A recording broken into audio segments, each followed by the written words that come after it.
नमस्कार क्लास, मैं मोनू चौधरी और ज्योग्राफी की इस ऑनलाइन जर्नी में आपका हार्दिक स्वागत है।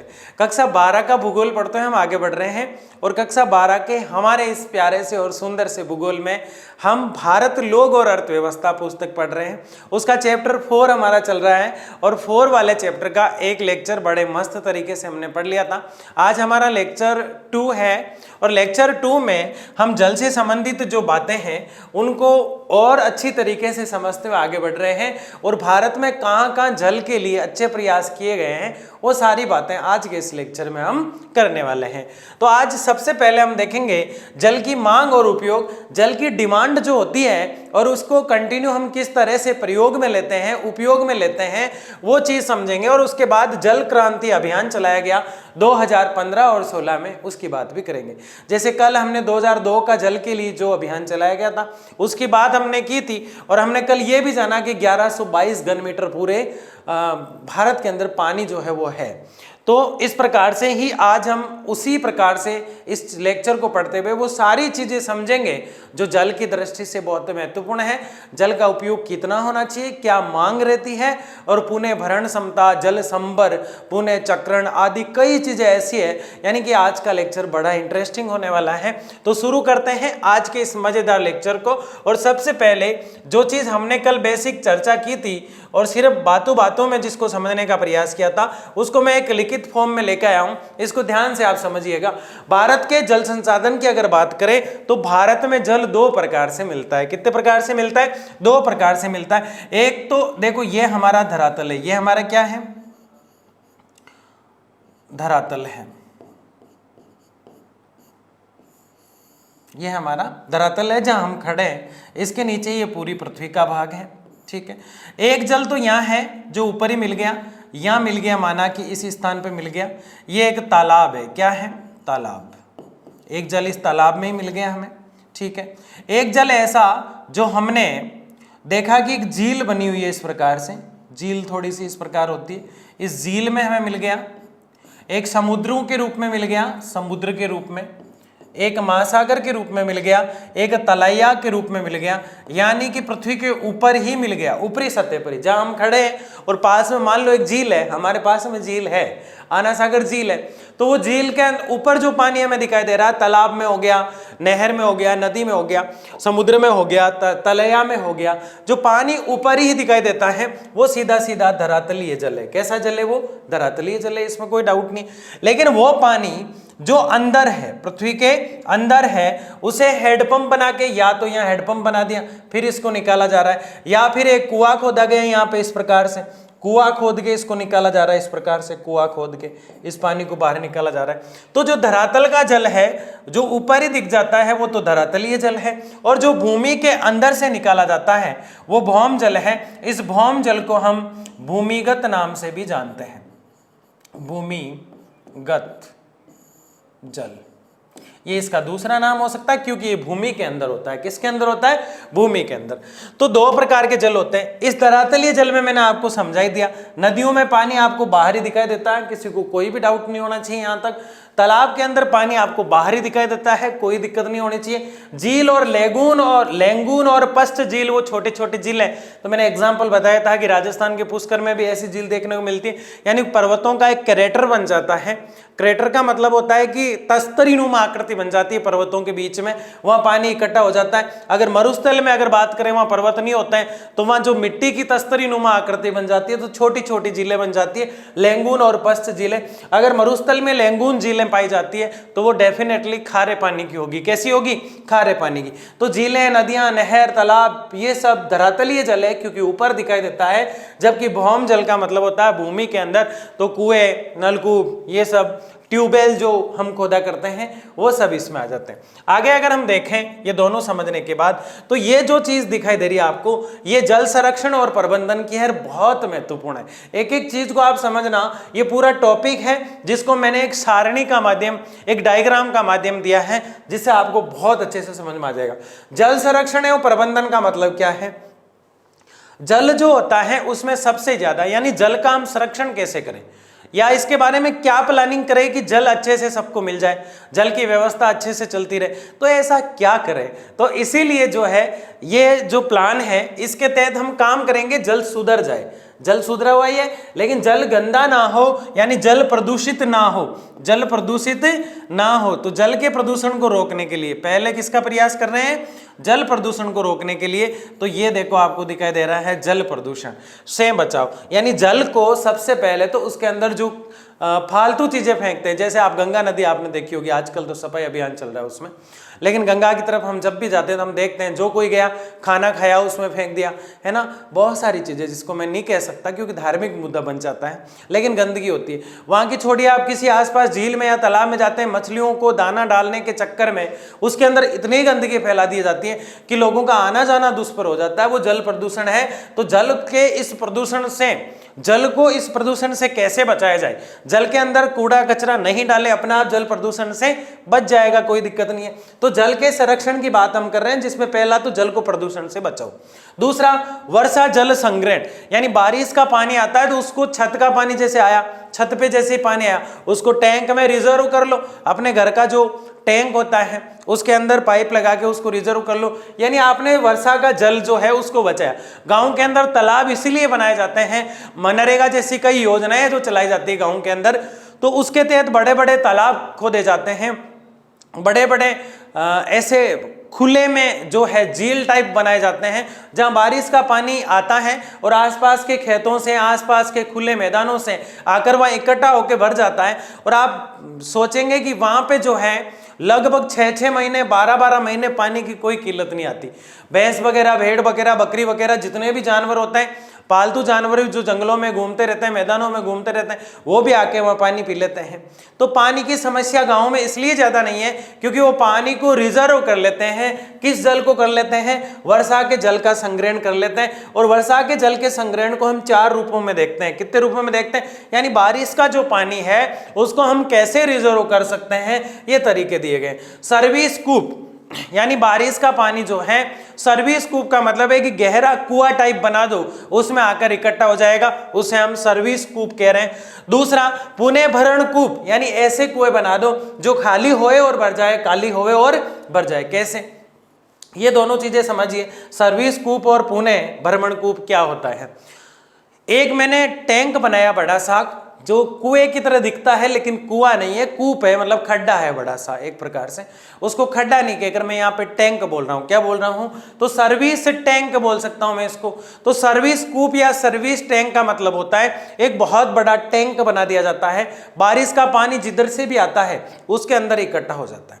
उसके पास ही एक और कूप बना दिया जाता है, वो ये वाला है पुनः भरण कूप, जो जैसे ही वो खाली होता है उसके अंदर इसमें से पानी डाल दो, या फिर उसको खाली रख लो, इसको भर दो, दोनों में से एक को तो फुल भर दिया जाता है, एक में आवश्यकता अनुसार पानी ले लिया जाता है। ये जो है वर्षा के जल को हम बचा रहे हैं। किसको बचा रहे हैं, वर्षा के जल को। बताओ समझ में आ रहा है कि नहीं आ रहा है। कुछ नहीं करना है, एक टैंक बनाना है, खुले में बनाना है, जहाँ मैदान टाइप, खेत टाइप, नाडी जिसे हम कहते हैं, बंजर भूमि जो पड़ी है वहां पे बना दिया।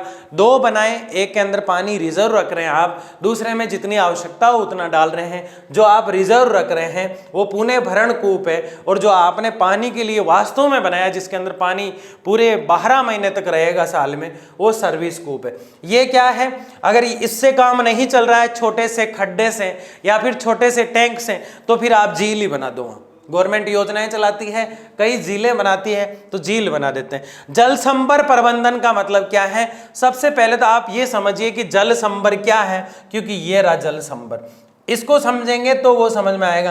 तो फिर हम इसको पहले क्यों समझ रहे हैं, क्योंकि ये वर्षा जल संग्रहण के पार्ट है। तो इस जल संभर को हम जैसे ही समझते हैं तो हमारे सामने एक चीज निकल कर आती है, जैसे कि हिमालय को हमने लास्ट ईयर अच्छे से पढ़ा था।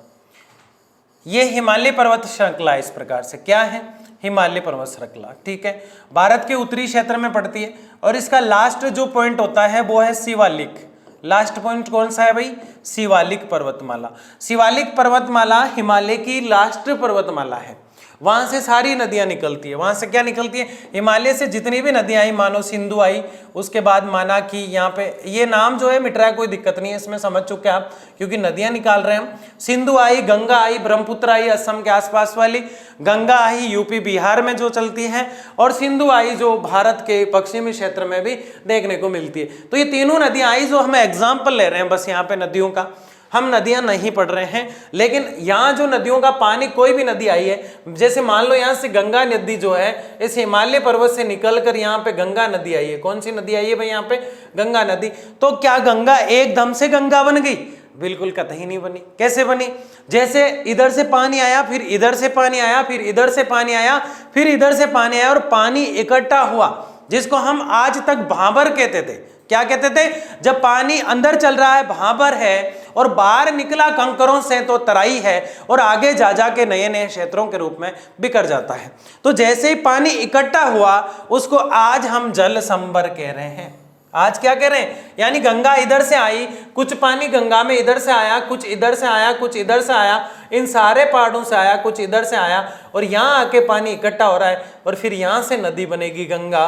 तो जैसे ही गंगा नदी चलना शुरू करती है, तो ये क्या कहलाता है? जहाँ इकट्ठा हो रहा है पानी, चाहे कोई सी भी नदी हो, वो कहलाता है जल संभर। क्या कहलाता है भाई? ज्यादा ऐसे समझ में नहीं आ रहा तो इतना याद रखिए कि जहां मैं खड़ा हूं वहां इधर से भी पानी आ रहा है, इधर से भी आ रहा है, इधर से भी आ रहा है। इसका मतलब भी कतई नहीं है कि छत चू रही है ना, इधर से भी पानी आ रहा है, पानी इकट्ठा हो जाता है एक जगह, और यहां से एक नदी बन जाती है। तो नदी जा रही है, उसका काम जाना है, पानी का आना काम है, लेकिन ये जो क्षेत्र बना है इसको जल संभर कहेंगे। तो जो पानी जल संभर में बना है उसकी नदी जा रही है, लेकिन कुछ पानी तो वहां रुका हुआ है, तो उसका भी तो हम प्रबंध कर सकते हैं, इसलिए वहां पे आ रहा है जल संभर प्रबंधन। क्या आ रहा है? जल संभर प्रबंधन। तो वर्षा के जल को हम संग्रहण करने के लिए कुआं खोद सकते हैं, टैंक खोद सकते हैं। मोस्टली क्या खोद सकते हैं?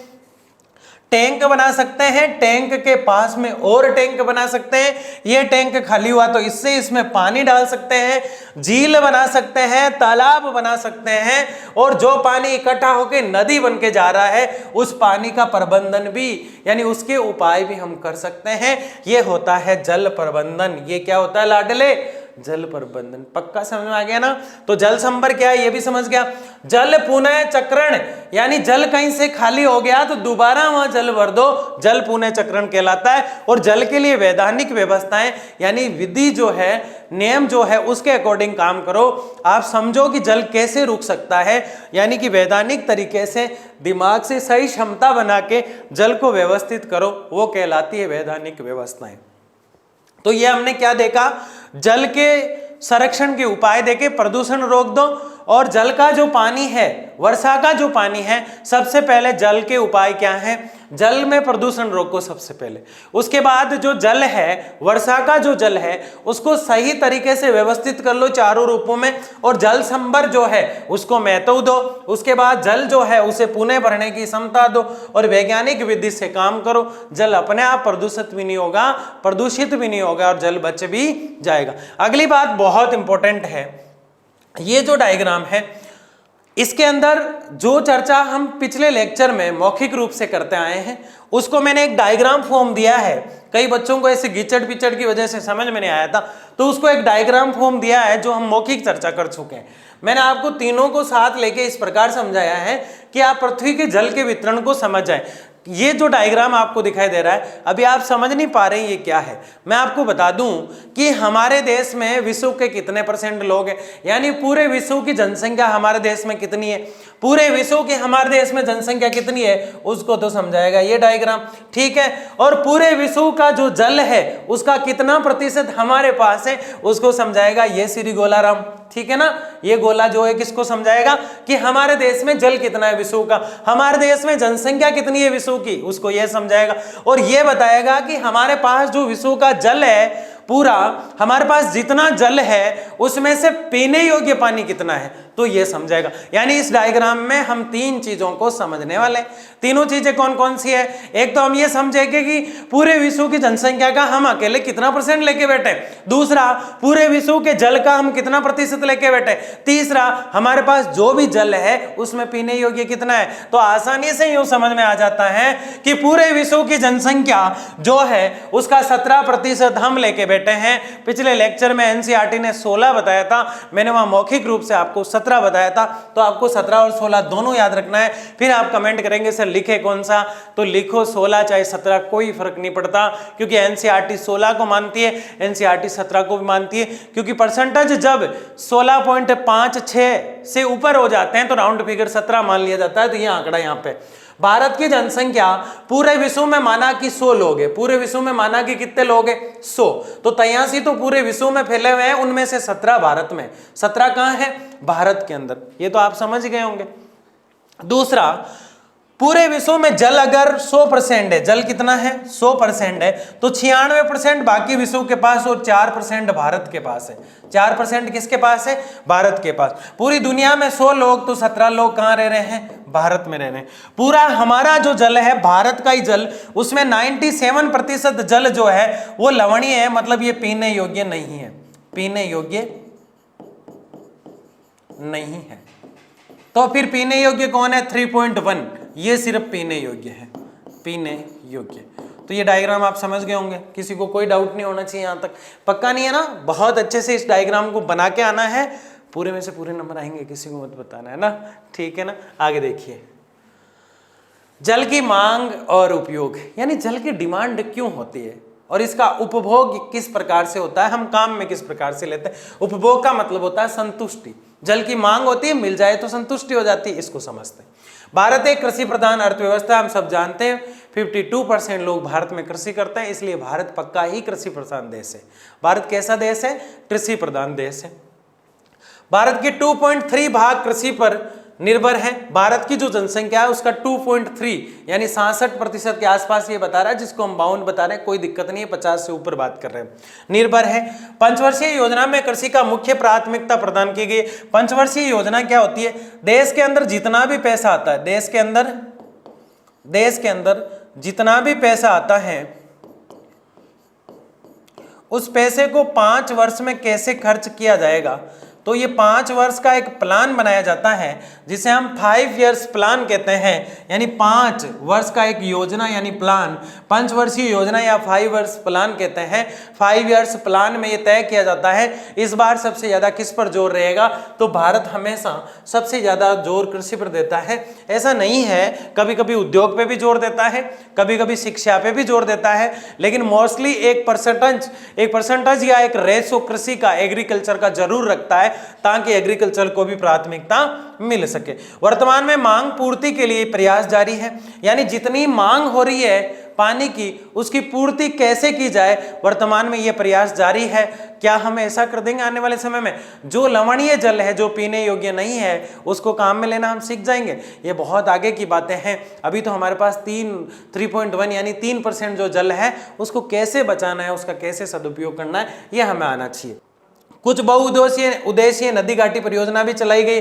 बहुउद्देशीय नदी घाटी परियोजना का मतलब होता है, सबसे पहले ये समझो कि नदी घाटी परियोजना होती क्या है। नदी घाटी परियोजना का मतलब है किसी नदी को रोककर उसके ऊपर बांध बनाकर आसपास के शहरों को या आसपास के खेतों को पानी देना। अगर उस नदी को रोककर उसके ऊपर बांध बनाकर आसपास के गाँव को पीने के लिए पानी दिया जा रहा है, तो वो सिर्फ पेयजल परियोजना है, यानी पीने के पानी की परियोजना है। लेकिन उससे आसपास के गाँव में पीने के लिए भी पानी दिया जा रहा है और सिंचाई के लिए भी पानी दिया जा रहा है, यानी किसान उससे खेती भी करेगा और पानी पिएगा भी।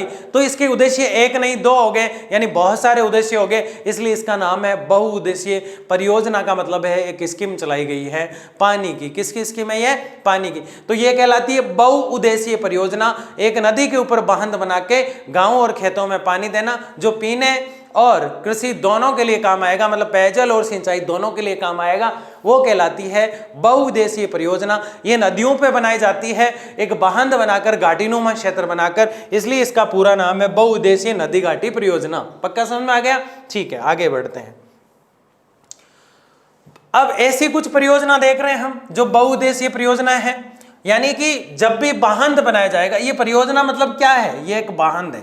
परियोजना का मतलब क्या है भाई, एक बांध है। इस बांध को कहां बनाया जा रहा है, इस बांध को नदी पर बनाया जा रहा है। यानी जो भी हम परियोजना पढ़ेंगे उसमें नदी पक्का होगी, बिना नदी के बांध नहीं बन सकता और बिना बांध के पानी रुक नहीं सकता, और पानी को रोके बगैर हम जो है पीने के लिए और कृषि के लिए पानी दे नहीं सकते। ना पेयजल आपूर्ति कर सकते हैं, ना हम जो है सिंचाई आपूर्ति कर सकते हैं। इसलिए नदी का होना जरूरी है, बांध का होना जरूरी है, फिर पानी का दिया जाना जरूरी है। इसलिए जितनी भी परियोजनाएं हम देखने वाले हैं उसके अंदर ये पक्का आएगा कि कोई ना कोई तो नदी है। तो नदी पर बांध बनाया जाता है, नदी पर बांध बना के बांध में से पेयजल पानी दिया जाता है, पीने के लिए पानी दिया जाता है, पेयजल पानी, पेयजल पानी। या फिर पानी कैसा होगा, सिंचाई के लिए, सिंचाई के लिए दो तरह से पानी देंगे, और अगर दोनों दे रहे हैं तो इसको हम क्या कह देंगे, बहुउद्देशीय परियोजना। इसको हम क्या कह देंगे, बहुउद्देशीय परियोजना। तो भांकड़ा नागल परियोजना को हम पढ़ते हैं। अब आप समझ गए ना, पानी को रोक के बांध बनाया गया है, वही परियोजना होती है, और नाम क्या है, भांकड़ा नागल। क्यों है अभी समझते हैं। सबसे पहले तो यहां पकड़ो, ये सबसे बड़ी, देश की सबसे बड़ी बहुउद्देशीय परियोजना है। यानी भांकड़ा नागल हमारे देश की सबसे बड़ी बहुउद्देशीय, बहुउद्देशीय का नाम आते ही पीने का पानी भी देती है, सिंचाई का पानी भी देती है ना। कितनी प्यारी है ना। कहां बनाई गई है, मैंने कहा नदी का नाम पक्का आएगा, तो सतलुज नदी पर बनाई गई है। कहां बनाई गई है, सतलुज नदी पर बनाई गई है। यहां सबसे बड़ा बांध है गुरुत्वीय बांध, जिसे हम कह सकते हैं। यहां विश्व का सबसे बड़ा ऊंचा गुरुत्वीय बांध बनाया गया है। ठीक है, यानी कि कोई भी परियोजना हम पढ़ेंगे, फिर से सुनो, उसमें नदी पक्का होगी। तो भांकड़ा नागल में कौन सी नदी है, भांकड़ा नागल में सतलज नदी है, कोई दिक्कत नहीं है। अगर कोई भी परियोजना हम पढ़ रहे हैं, या तो सिंचाई होगी तो सिर्फ परियोजना है, या फिर सिंचाई प्लस पेयजल होगी, तो कहीं ना कहीं पानी दे रही है कृषि और सिंचाई, सिंचाई और कृषि या पीने के लिए, सबके लिए पानी दे रही है, तो बहुउद्देशीय परियोजना है। तो फिर भांकड़ा नागल कौन सी नदी पर, सतलज पर। दूसरा, भांकड़ा नागल क्या बहुउद्देशीय है, बिल्कुल है, पीने के लिए भी पानी दे रही है और सिंचाई के लिए भी पानी दे रही है, दोनों काम कर रही है। अब सवाल ये पैदा होता है कि पानी दे कहां रही है, पानी कहां दे रही है, तो आसपास के क्षेत्र में देगी। ये तो है नहीं कि वहां से सीधा ईरान इराक को दे देगी, किसको दे रही है, देखिए आप, ये प्रोजेक्ट यानी ये जो परियोजना है दिल्ली को पानी देती है, हिमाचल प्रदेश को, पंजाब को, हरियाणा को और राजस्थान के तालाब हो रहे हैं। यानी राजस्थान तक, तालाबों तक पानी पहुंचा दिया इसने, कितनी शानदार है। इसलिए सबसे बड़ी है भांकड़ा नागल, इसलिए सबसे बड़ी है। दिल्ली दे रही है पानी, हिमाचल प्रदेश दे रही है, पंजाब में दे रही है, हरियाणा में दे रही है, राजस्थान में दे रही है, और तालाबी क्षेत्रों तक पानी पहुंचाने का काम कर रही है। आपको पक्का याद हो जाएगा, कोई दिक्कत नहीं है। भारत के मैप को हम जैसे ही देखते हैं, भारत को इस ऊपरी हिस्से में जब हम पढ़ते हैं इस प्रकार से, तो ये आपका पंजाब, हरियाणा और राजस्थान, इस क्षेत्र में ये पानी देने का कार्य करती है। तो कितनी बड़ी परियोजना है। इस बांध के पीछे निर्मित झील को गोविंद सागर कहा जाता है। यानी इस बांध का मतलब क्या है, नदी के पानी को रोका गया, तो वहां भी तो पानी इकट्ठा हुआ, रुका पानी तो इकट्ठा हुआ, तो कोई तो झील बनी होगी। झील का मतलब क्या, तालाब का बड़ा रूप, समुद्र का छोटा रूप झील कहलाता है, कोई दिक्कत नहीं। तो कोई तो झील बनी होगी वहां पे।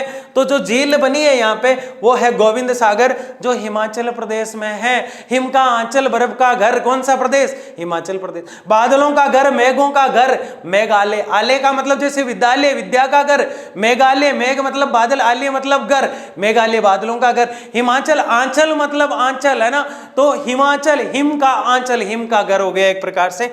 तो वैसे ही हिमाचल में गोविंद सागर है, ये याद रखें आप। कौन सी बड़ी थी, भांकड़ा नागल।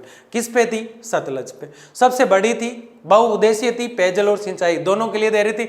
हिमाचल, पंजाब, हरियाणा, दिल्ली, राजस्थान आदि तक पानी दे रही थी, और सबसे ऊंचा बांध उसके ऊपर बनाया गया है। वो भारत की सबसे बड़ी परियोजना थी। ये 6 या 7 बातें आपको याद होनी चाहिए, है ना, पक्का कर लोगे ना, ठीक है। अब देख रहे हैं हीराकुंड परियोजना। क्या देख रहे हैं, हीराकुंड परियोजना। ये उड़ीसा में है भाई, कोई ना कोई राज्य तो होगा ना, पक्का होगा, ठीक है ना। महानदी द्वारा निर्मित है। कौन सी नदी है इसके अंदर, महानदी। देखो उड़ीसा में है, महानदी पर बनी है। अर्ली मॉर्निंग है क्या, ये नहीं है।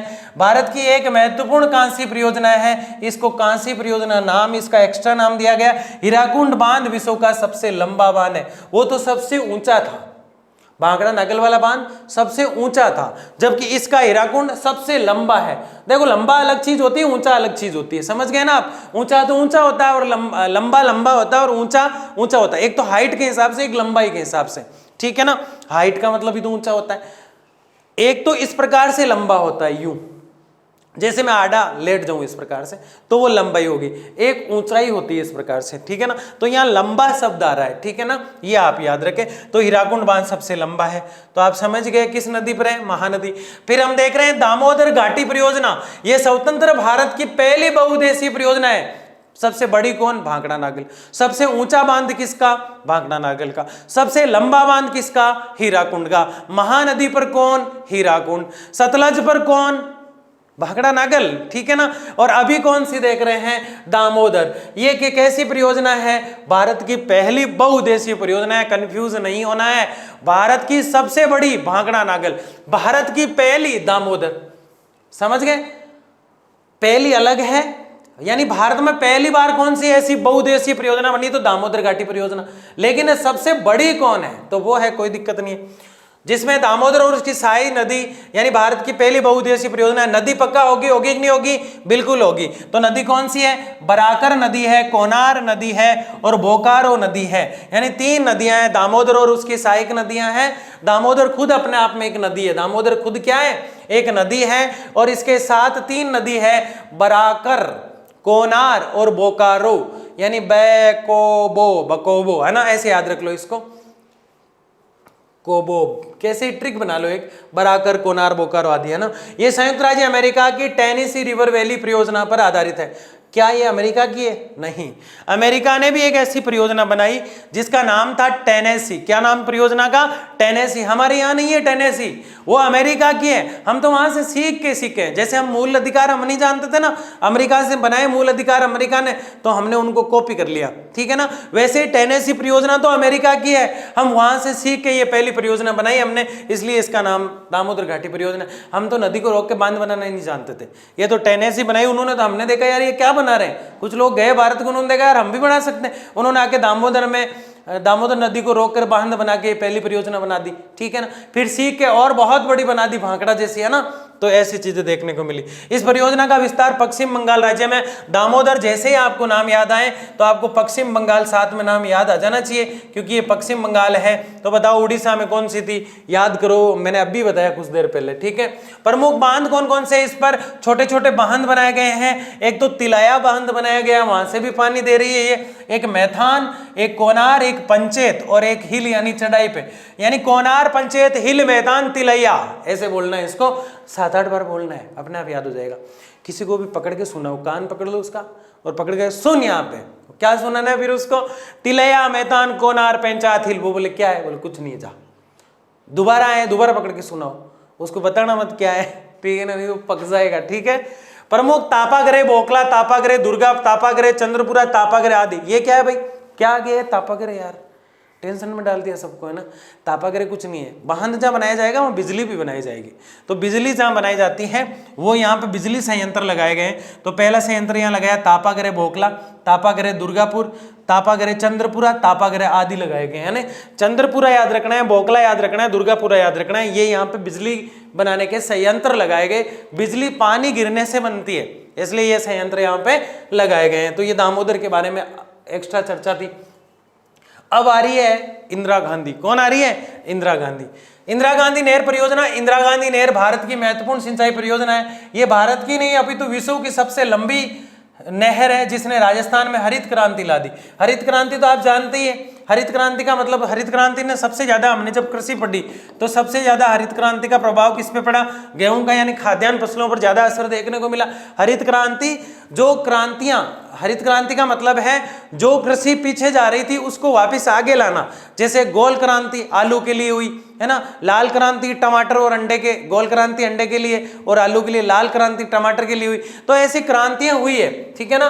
तो ये हरित क्रांति है जो पौधों के लिए, खाद्यान्न फसलों के लिए आदि के लिए हुई। तो इंदिरा गांधी नहर जो है ऐसी सिंचाई परियोजना है, ये भारत की नहीं अपितु सबसे लंबी है, जो राजस्थान में हरित क्रांति ला रही है। यानी इंदिरा गांधी सिर्फ क्या है, सिर्फ सिंचाई परियोजना है। इसलिए भांकड़ा नागल दोनों का अगर पूछे सबसे बड़ी कौन है तो भांकड़ा नागल है, जो सिंचाई और पेयजल दोनों दे रही है। यहाँ आपको कहीं भी बहुउद्देशीय नहीं दिखाई दे रहा है, सिर्फ नहर परियोजना दिखाई दे रहा है, तो आप समझ गए कि ये सिर्फ सिंचाई के लिए है।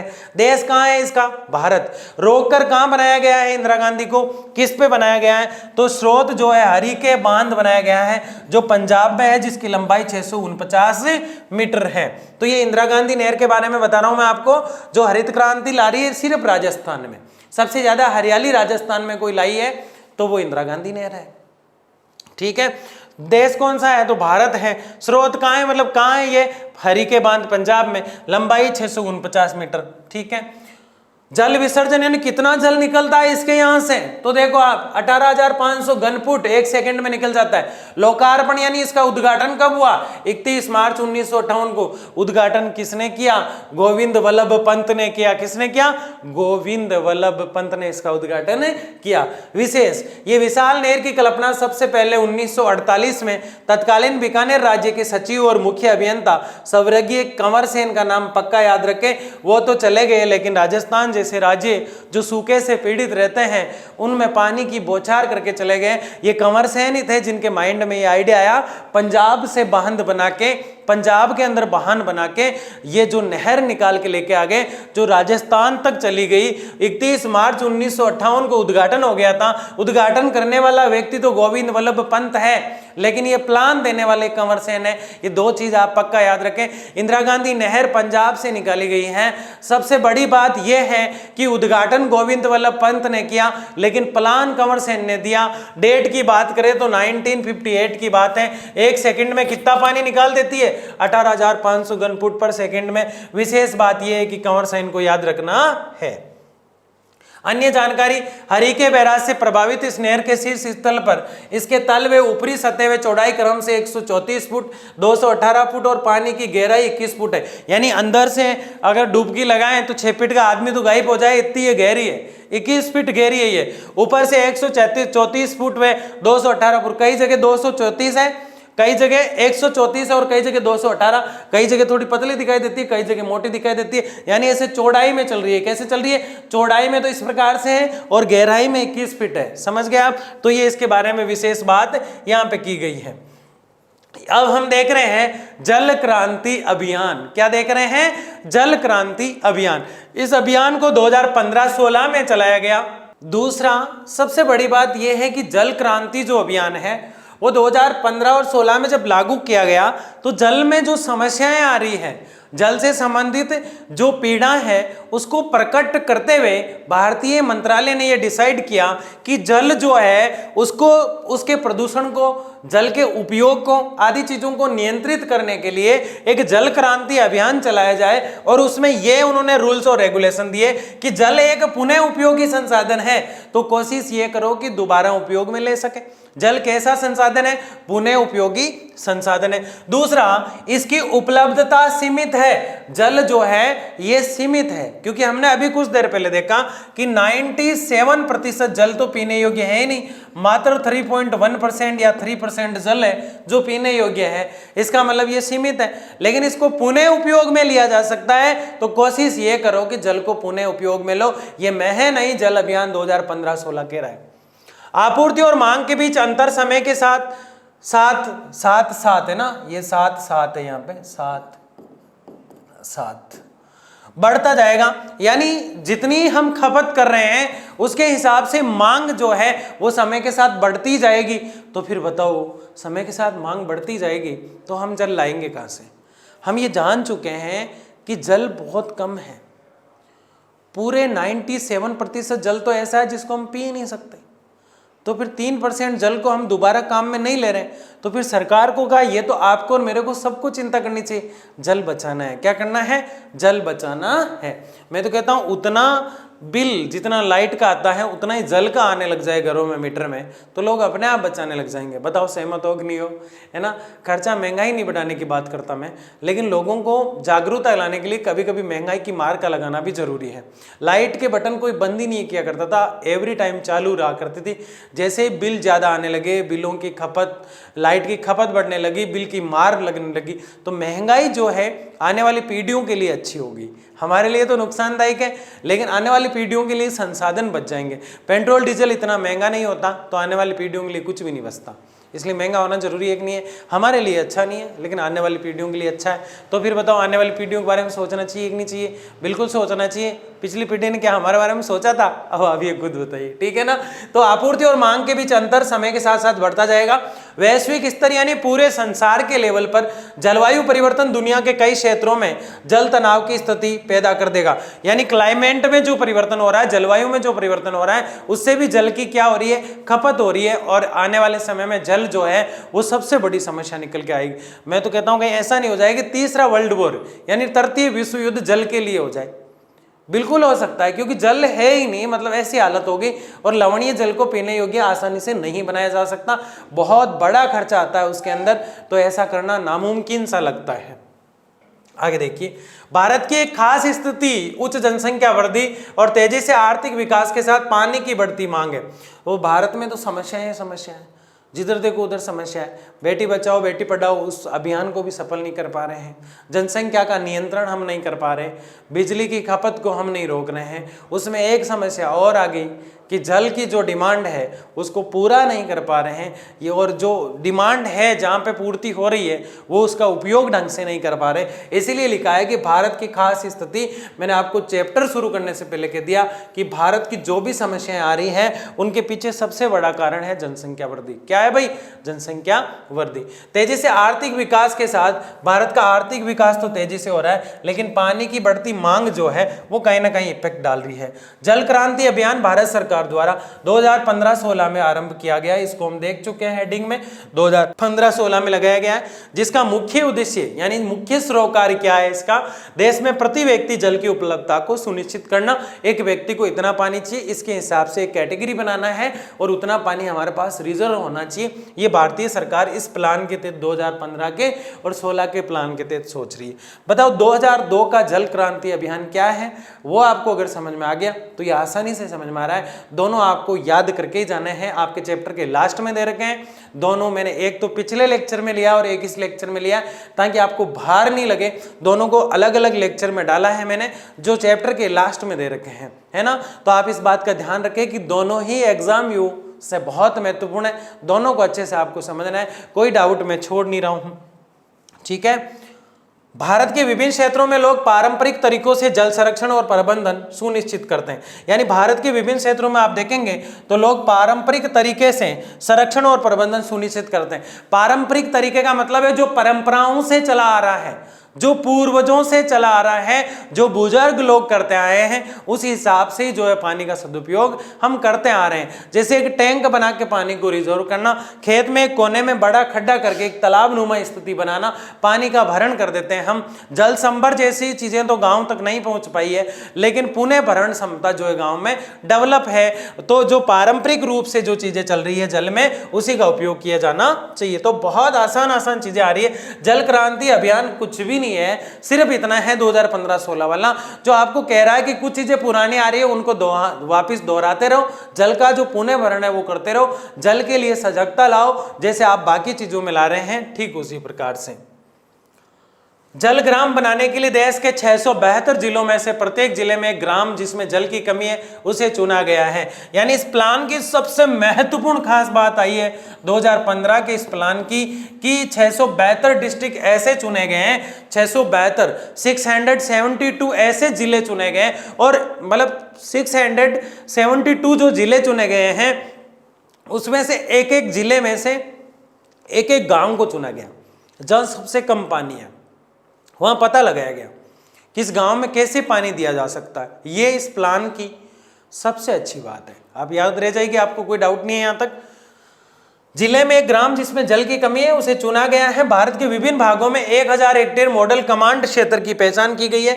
यानी ऐसे क्षेत्र जहां पानी की कमी है और ऐसे क्षेत्र जहां पानी ज्यादा है वो 1000 हेक्टेयर मॉडल कमांड है। उदाहरण के लिए उत्तर प्रदेश, हरियाणा, कर्नाटक, तेलंगाना, तमिलनाडु, राजस्थान, गुजरात, उड़ीसा, मेघालय आदि जो क्षेत्र है वो कमांड क्षेत्र में दिए गए हैं। देखो इसके अंदर आप ये भी देखेंगे तमिलनाडु का दक्षिण भाग, राजस्थान गुजरात का पश्चिम भाग, उड़ीसा का पूर्व भाग, मेघालय का उत्तरी पूर्वी भाग। और प्रदूषण को कम करने के लिए किसको कि प्रदूषण को कम करो, कौन सा प्रदूषण यहाँ पे? जल प्रदूषण की बात हो रही है। जल प्रदूषण में क्या होता है, प्रदूषण को कम करने के लिए जल संरक्षण और कृत्रिम पुनः भरण करना चाहिए, यानी जल जो है उसका संरक्षण करते हुए कृत्रिम रूप से जल का सदुपयोग करते हुए जल का सही तरीके से भरण करना चाहिए, यानी उस पानी को रिजर्व करना चाहिए, ऐसा इन राज्यों को कहा गया है। दूसरा, किन राज्यों को, जो अभी अभी पिछली स्लाइड में हमने देखे हैं। भूमिगत जल प्रदूषण को कम करना, भूमि के अंदर भी जल प्रदूषण हो रहा है, कैसे होगा बताओ, सोचो 1 मिनट के अंदर, पृथ्वी के अंदर पानी है, उसमें जल प्रदूषण कैसे होगा। उसमें जल प्रदूषण आप माइंस खोद रहे हो दिनों दिन, आप खाने जो होती है खनन प्रक्रिया है उसके माध्यम से होता है, बजरी खोद रहे हैं आप, उससे होता है, कई ढेर सारे कारण हो सकते हैं जिससे जल अंदर भी प्रदूषित होता है। देश के चयनित क्षेत्रों में आर्सेनिक मुक्त कुओं का निर्माण किया गया, जैसे वो 672 डिस्ट्रिक्ट थे उनमें से एक गांव को चुन के उसकी पानी की समस्या का जो सॉल्यूशन किया जा रहा है, वैसे ही कुछ क्षेत्रों में कुएं जो है वहाँ कुओं को निर्माण, कुएं का जो निर्माण है, ट्यूबवेल का जो निर्माण है उसको महत्व दिया गया और जल की जो समस्या है उसके निराकरण के उपाय सोचे गए। लोगों में जागरूकता फैलाने के लिए जनसंचार यानी टीवी, टेलीविजन आदि के माध्यम से, जैसे रेडियो हो गया, टीवी हो गया, प्रिंट मीडिया हो गया, अखबार वगैरह, पोस्टर चिपका दिए दीवारों पर, रोडवेज पे, सब पे। निबंध प्रतियोगिता कराई जाती है स्कूल में कि जल के बारे में निबंध लिखिए, तो आप तो अच्छे से लिख दोगे ना, कोई लिखवाना आएगा तो, बिल्कुल है ना। जल क्रांति अभियान चलाया गया, इस तरह से बनाया गया कि जल सुरक्षा द्वारा खाद्य सुरक्षा और आजीविका प्रदान की जाए, यानी बच्चों को, बूढ़ों को, सबको ये सिखाया जाए कि जल बहुत महत्वपूर्ण है, बिना जल के कुछ भी नहीं है, जल ही जीवन है, जल ही क्या है, जीवन है, बिना जल के कुछ भी नहीं है। कल भी जल की बात कर रहे थे, आज भी जल की बात कर रहे हैं, बिना जल के कुछ भी नहीं है। जल के बगैर कृषि नहीं हो सकती, जीवन नहीं है। कैसा लगा लेक्चर कमेंट बॉक्स में जरूर बताइएगा। मिलते हैं एक और शानदार लेक्चर के साथ, तब तक के लिए धन्यवाद। जय हिंद, जय भारत।